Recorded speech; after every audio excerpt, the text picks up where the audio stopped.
Jejak kontroversi Adis Kadir sebagai calon hakim Mahkamah Konstitusi.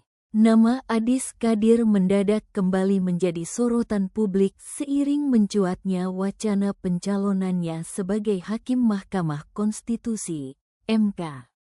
Dalam iklim politik dan hukum Indonesia yang tengah sensitif terhadap isu independensi lembaga negara, setiap figur yang diusulkan mengisi kursi MK nyaris pasti tak luput dari pembacaan kritis publik. Begitu pula Adis Kadir, politisi senior yang rekam jejaknya syarat pengalaman, sekaligus kontroversi.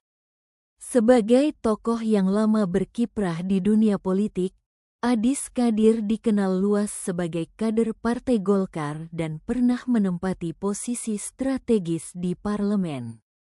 Pengalaman legislasi ini oleh sebagian kalangan dipandang sebagai modal memahami konstitusi dan tata negara. Namun, justru di titik itulah kontroversi bermula. Kritik utama yang mengemuka bukan soal kompetensi teknis semata, melainkan pertanyaan mendasar tentang jarak seorang politisi aktif dengan independensi lembaga yudikatif. Mahkamah Konstitusi, dalam idealnya, berdiri sebagai benteng terakhir konstitusi, lembaga yang seharusnya steril dari kepentingan politik jangka pendek. Publik masih menyimpan trauma kolektif atas berbagai kasus yang pernah mengguncang MK, mulai dari konflik kepentingan hingga pelanggaran etik berat oleh hakim konstitusi di masa lalu. Dalam konteks ini, pencalonan figur berlatar belakang politik praktis otomatis mengundang kewaspadaan. Adis Kadir sendiri bukan nama asing dalam pusaran kontroversi politik nasional. Dalam perjalanan karirnya, ia kerap terlibat dalam dinamika internal partai, perdebatan keras di parlemen, hingga sikap-sikap politik yang menempatkannya di garis depan pertarungan kepentingan.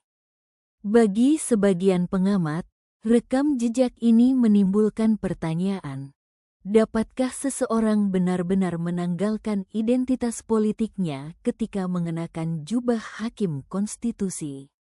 Kontroversi lain yang mencuat adalah soal persepsi publik terhadap proses seleksi hakim MK yang kerap dinilai elitis dan minim partisipasi masyarakat.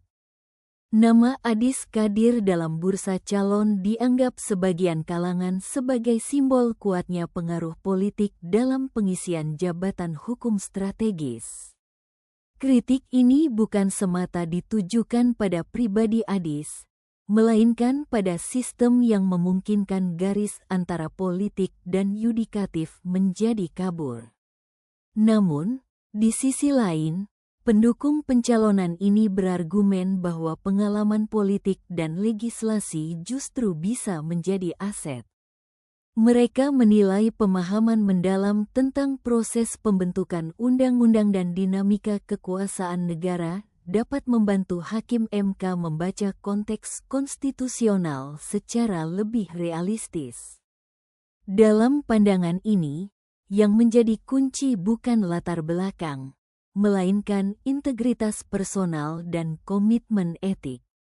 Polemik seputar Adis Kadir pada akhirnya mencerminkan kegelisahan publik yang lebih besar, krisis kepercayaan terhadap institusi hukum. Nama siapapun yang muncul sebagai calon hakim MK hari ini hampir pasti akan diuji bukan hanya oleh rekam jejak pribadi, tetapi juga oleh trauma kolektif atas masa lalu lembaga tersebut. Apakah Adis Kadir mampu meyakinkan publik bahwa dirinya bisa berdiri di atas semua kepentingan politik, menjadi penjaga konstitusi yang imparsial, dan menjawab ekspektasi etik yang tinggi? Pertanyaan itu belum terjawab. Yang jelas, jejak kontroversi ini menunjukkan satu hal penting. Mahkamah Konstitusi bukan sekadar jabatan, melainkan amanah publik yang menuntut kepercayaan tanpa celah. Dan dalam iklim demokrasi yang semakin kritis, kepercayaan itu tidak lagi datang otomatis, ia harus diperjuangkan.